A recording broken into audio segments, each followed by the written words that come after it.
This is a Tracking the Tropics update with the certified most accurate weather team at First Coast News.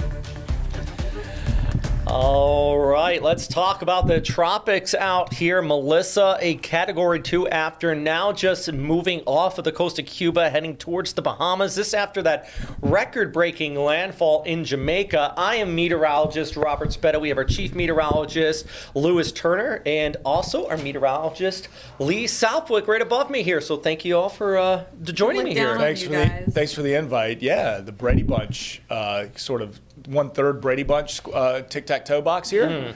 And Spetta, I'm going to get to look up at you, and Lee, you can look right down here, and that's save this for the screenshot for the Facebook page. Yeah, there you go. Telling you. But I mean, all seriousness. All seriousness, we got the whole screen. team in here because we are still tracking this storm. Mountains kind of did a little number on it out here. Big time, and made its way through central Cuba. A lot of it happened pre-dawn hours. You know, a colleague of ours, Jeannie Blaylock, likes to put me on the spot with weather questions. And without any sort of warning, she likes to ask me something on TV. And she is very concerned, and I think it's a smart question. So I don't have a problem with it all. I think it's a very smart question. Is this going to hit at night, or is it going to hit while it's dark? And Jamaica, she asked the question: are the Jamaicans, are they going to be dealing with a 185-mile-an-hour hurricane in the dark? And fortunately, I mean, I know that's just an added layer of fear, but a lot of their impacts were morning and through the afternoon. Cuba's was a little bit different because I think it was 2-3 a.m. As it's coming on shore, and so they're talking about pre-dawn, and now that we've got sun up, it's kind of emerging back out to sea. So we have to wait and see. So Cuba, as you probably know, one of those countries, other than Guantanamo Bay, tough to get a lot of information out of. You know what I mean? We don't have a lot of live cameras set up around Cuba. So getting to see some of those impacts is going to be tough through kind of the next 24, 48 hours as we wait and see what comes out of there. I think one of the big things, so you can see it here on the satellite imagery as we loop through, is that the mountains of Cuba. So this had the deal. So you see right here, it makes that landfall in Jamaica, and as it moved over yesterday, it didn't. Yeah, there are hills in western Jamaica, but it wasn't over for a long period of time. You see the eye kind of collapse, and then watch as it just opens right back up here as it goes through the strait there, and then starts to head off towards Cuba, and that's why we had that second landfall. Still, look at that, just opens right up. Yeah, it's very interesting. And it was a Cat 4, right? Yep. Here at that landfall in Cuba, just towards the west of Santiago de Cuba, and then the mountains of eastern Cuba are a lot higher, and that really has disrupted and kind of ripped this apart now. Thank goodness. Now, though, with those mountains, they're still, although it's moving offshore or off of Cuba towards the Bahamas, Cuba, like Jamaica, is still dealing with landslides, mudslides, that risk of flooding as that water comes rushing down the mountain. And I think one of our issues is for the Bahamas, and I know you've been talking about this, Lee. The Bahamas, it's going to be probably more of a storm surge threat, right? Right. I mean, you think about a lot of people have visited the Bahamas or flatter islands, and so the storm surge. And you know what? We just got the 11 o'clock advisory, and let me check really quick to see how much surge they're expecting. But that was the main thing, storm surge and the heavy rain, of course, leading to the risk of flash flooding as well. But while it was wind and rain for Jamaica, and then more of rain and of course the wind right at direct landfall in Cuba, now we're talking more surge risk for those in the Bahamas. And I think also because the Bahamas is lacking of topographic features, really, right? Right, so it's flat. And so that water's just going to come up and 8-foot surge there is serious. Plus, they have a very shallow slope around it. Isn't that true, Lou? Like the slope. Much shallower water it's about to go through as well as it kind of gets into those Bahamas island chains. And so a 5 to 8, last I saw was somewhere between 5 and 8 feet of surge for the Bahamas. And let's be specific. 4 to 7. 4 to 7. So let's be ultra specific as we talk about the Bahamas. So Bahamas obviously a very large chain of islands, and so we need to kind of really zero in on the fact that we're talking about the southeastern Bahamas. So Duncantown, Clarencetown, Snug Corner, Cockburntown, places I've never visited. I bet would be awesome to go one day, just not right now, as you see those hurricane force sustained winds kind of splitting the difference between a few islands. So it would be kind of, because we've been talking about the amount of landfalls that this storm could make ultimately between Jamaica, Cuba, perhaps 1 or 2 islands of the Bahamas. So that would be 2 more, you're up to 4, and then ultimately Bermuda. So a 5 landfall hurricane, or it's a situation where, I mean, if this thing just kind of splits the island and you don't get an official, now the impacts would still be the same, but it'd be interesting to see if you get another actual landfall within the Bahamas. Yeah, and can we also really quickly take this live cam that I Yeah, have? go for it. So Malcolm, I am on source 4. If we could take that, I'm going to show you all a live look out at Nassau, Bahamas, which is where a lot of people have visited on cruise Lovely. ships. Honeymoon Nassau there. not going to be impacted, like you saw on the map. It's north of where that eye is going to be. So any sort of impacts, breezy conditions, maybe a bit of surge, but and rain occasionally, but not nearly the amount of impacts. And guys, I don't know about you, but yesterday I even had a friend text me saying, I'm going to the Bahamas on Monday. Am I in trouble? And if you're going to a place like Nassau, no, you're not in trouble, especially by Monday. Melissa's going to be long gone, and they're not going to have those lasting impacts. Now, if you are going to the southern Bahamas, I would be concerned about damage. We'd have to wait and see how that goes. But guys, as you can see here, it looks beautiful. Yeah. That water looks beautiful. A little choppy, but and meh. cloudy. It's not the Yeah. prettiest of days, but again, like the Bimini, Nassau, those are really big tourist spots in the Bahamas. That's north, and we're talking about the southern Bahamas.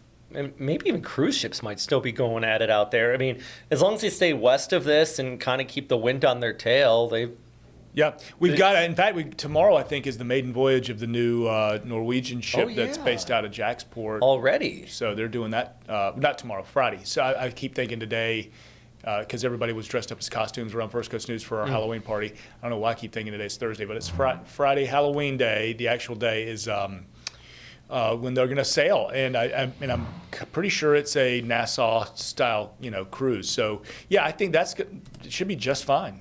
Especially the cruise lanes they take. Generally, they hug the coast of Florida and then kind of zip over to Nassau, which generally a more protected island anyway, because it's kind of in from some other barrier Bahamas islands. And you see it's right behind that would stay 8 p.m. Like that's how Yep. far north it is of the cone. And then a lot of people have interests, around here.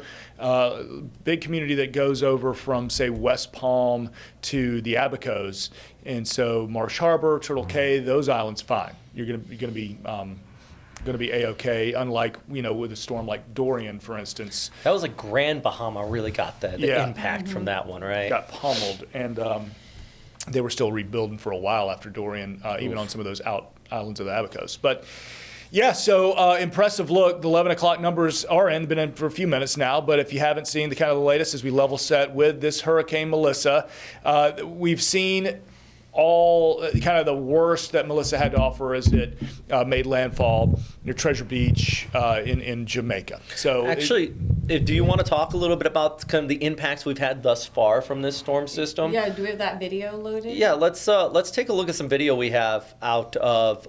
This is all out of Jamaica. Yes, it's all Jamaica. And yesterday we had that landfall. It made landfall with that pressure, of 892 millibars, 185 mile per hour winds. I Look believe at all of that damage. this is Black River, from what I believe. Just flattened. So this was right in the right front quadrant where this came on shore. Lee, you kind of gathered some of this. Can you tell us a little bit about where these are?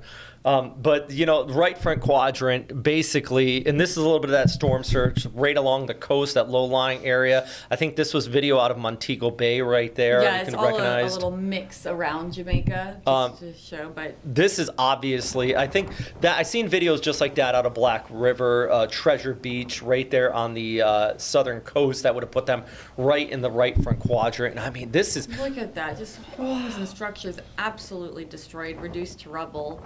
It's so sad to see, there too, obviously the trees down, the rain that came down.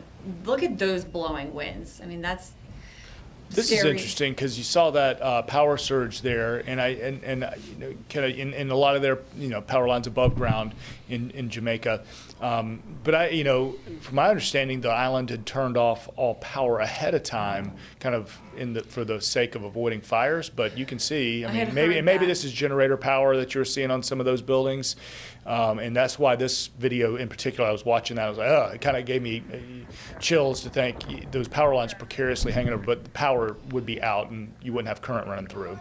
Wow. But surge incredible, and the water flowing out of the mountains will be as well. There are people where it made landfall too that we still haven't heard from. Like I think there's a lot worse to be seen. Yesterday we were talking about some of the chasers out there, like Josh Morgan, who was in the out in. He still hasn't posted anything. Yeah, it's been 24 hours. I was actually just looking at his account, and he hadn't posted in 23 hours. And his last post was at 10:25 yesterday morning. Frightening power, whiteout, roofs tearing off, gusts like bombs going off, painful ears. Praise the Lord for solid concrete. And he was measuring a 962 at his location. I think he was a little out, but nonetheless, there is concern, and you think, gosh, we haven't heard from him, and he posts all the time.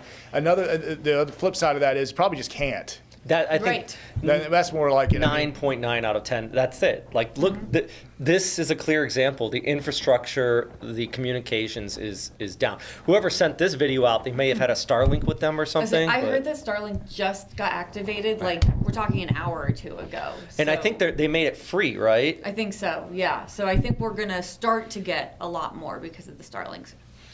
But this is just incredible video. Lou, I know you've been through a few storms. Anything remotely close to this? No, nothing remotely close to this. The image that I saw of the car in the street that had water halfway up kind of gave me thoughts back to Ian and Nicole and St. Augustine. You think about that surge kind of rising. Again, totally not comparable as far as just pure intensity and strength and winds, but that's the image I was thinking. But one of the memories I have of that is a Jeep that had water halfway up the vehicle from surge coming up and over the seawall there. But no.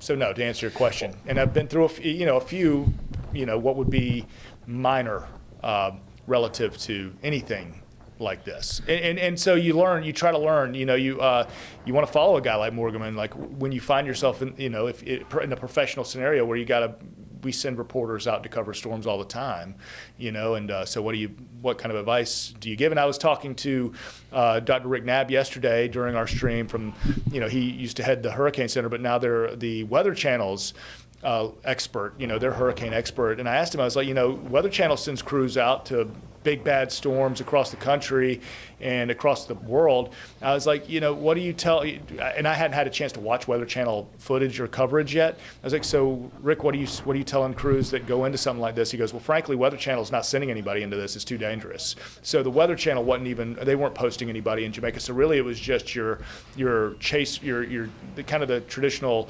chasers that do it for their content and their individual pages, things like that, as opposed to the main media outlets. So that's another reason why getting content and seeing aftermath, though we are seeing it, but you're seeing it's from TikTok, it's from Twitter, it's from the different social media posts as opposed to other outlets. So we're gonna have to wait and see more. But I think that's really smart of you, Lou, and this should reflect on anybody out of the state of Florida who says they've been through these type of storms. Use this as a lesson when we talk about real devastating hurricanes and the damage that can come from it. I guarantee most of the people watching this have not been through this type of stuff, and always, use this as an educational point, even despite this destruction with it, something to learn from here. And I think when it comes to flooding and aftermath, like the folks who are in Western North Carolina with Helene might have some a relationship with what they're going to see, in Jamaica, and it might trigger some thoughts and feelings. And so certainly not the howling, powerful wind scenario, but they dealt with days of mountain flooding and interstates washing out and being remote and isolated, and people not able to get any good services to them for weeks and things having to be helicoptered in. That's precisely what's going to be happening here. I know United States is sending relief ships to the Caribbean, so there will be that kind of level. And I know like the question a lot of people would have is how can I help and what can I do, and many ways to give, and American Red Cross is one of those ways. But we've got information for you on our website. That's at firstcoastnews.com about how if you feel compelled, to provide relief. I know the number one thing that they generally ask for is cash money, at times like this, so they can kind of get those resources where they need to be. And they assess the greatest need and then go from there. All right, so let's pull back my graphics here. Let's kind of get a move on. Not only talking about the storm itself, but some of the side effects that are going to come with it. And Lee, you're about to talk about this in a few minutes here. Mm-hmm. So can you tell me about, because I see these winds 20 to 30 miles per hour along the East Coast. So what's going on here as far as kind of the side effects for the southeastern coastline? Yeah, okay, so as this pulls away from us, Robert, do you have that graphic that you made too that showed the path in the front? This one? Yes, let me look forward. Let me look at the screen. So Melissa is not impacting Florida. You've heard us say that, or not making landfall here. You've heard us say that a lot. So a cold front's moving through it tonight, actually. And so we might even get a few sprinkles here tonight, a few showers, not a washout. Those showers would be very brief. But as it moves away from us, we are having that front that helps push it away with the higher wind speeds, tighter pressure gradient. I think one thing that a lot of people are excited about, and we talked about this yesterday, Robert, it makes me feel bad to talk about the benefits that we've received from a hurricane that's just creating absolute destruction across portions of the Caribbean, but we do actually benefit from Melissa. Look at that. That's cooler air, drier air moving in and across our area. So the front moves through tonight. We like the fronts. They are defense. They push those hurricanes away from us. And then we reap the benefits of that. And so it's actually going to be much cooler tomorrow, waking up to temperatures in the 40s and 50s. And then in the afternoon, it's possible we could stay in the 60s all day. Even if you reach a high of 70 or 71, that's likely a brief amount of time. So just think more of your afternoon hours in the 60s on our Thursday. Friday morning, even chillier to start. And then in the afternoon, same story. A lot of us in the 60s for a good portion of the day. Trick-or-treating, we're falling through the 60s down into the 50s. So the kids might need some long sleeves with their Halloween costumes. Adults too, if you're staying out Halloween night, you might need that jacket depending on what time you're getting home. Saturday, we have a big game here in Jacksonville. But to start, look at that low of 41. So in the morning hours, upper 30s even for some of you inland. And if it's okay, can we pull up my graphics again on source 4, because Lou Turner made this graphic. And so when you're talking about the 30s possible, it is possible we could have our first frost, maybe some patchy frost for places like Waycross, which is right on time, Lou, right? November 1st, that's when we would potentially, around that time, get the first frost in places like Waycross. And look at these lows where we could be Saturday morning. It really is amazing to say that a hurricane could help usher us into like 30-degree temperatures. Frosty weather, yeah, absolutely. That's what we see with these October, November, hurricanes that brush by. And I remember with Nicole, right after, it was October. We got kind of even later. Mid-November. In November, yeah. And that pulled in some really cool air.